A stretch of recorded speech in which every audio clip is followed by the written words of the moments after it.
Hello and welcome to the Evercade Retreat. Gene Joke here, and today I'm adding Motor City Patrol for the NES to my ever-growing list where I rank every Evercade game ever. Motor City Patrol can be found on the Pico Collection 3, and it was originally released in 1992 by Matchbox and originally had a Matchbox license, but here it's just Motor City Patrol.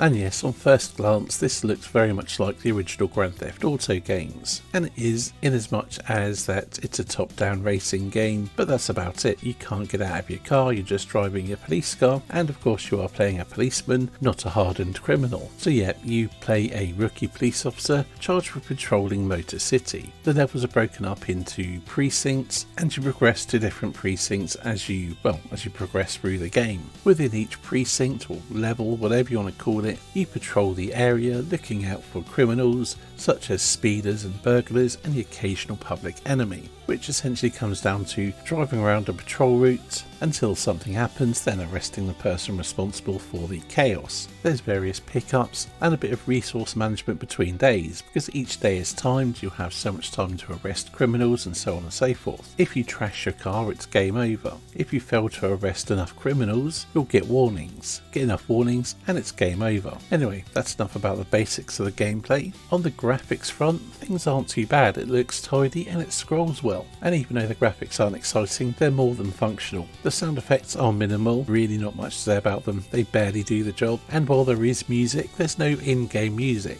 Strangely, it plays while you have it paused.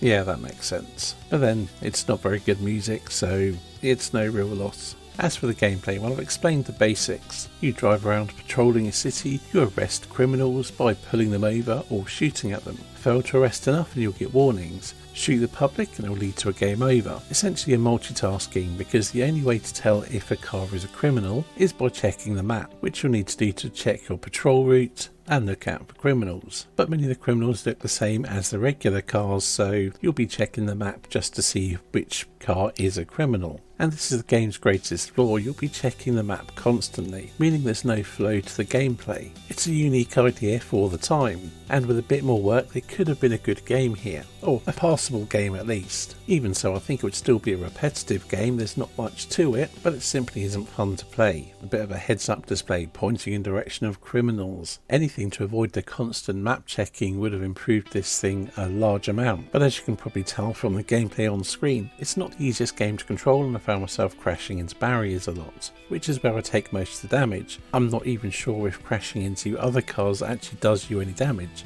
just those bloody bollards. And normally I complete games before I review them, but this one I noped out on. I just could not get engaged or find any flow to the gameplay or find any reason to want to keep playing. Sure, it's another ambitious game that failed to live up to the promise of the concept, but unlike the others on the same collection, I didn't find anything to enjoy here. Actually, what it reminds me of is a pretty pathetic version of APB.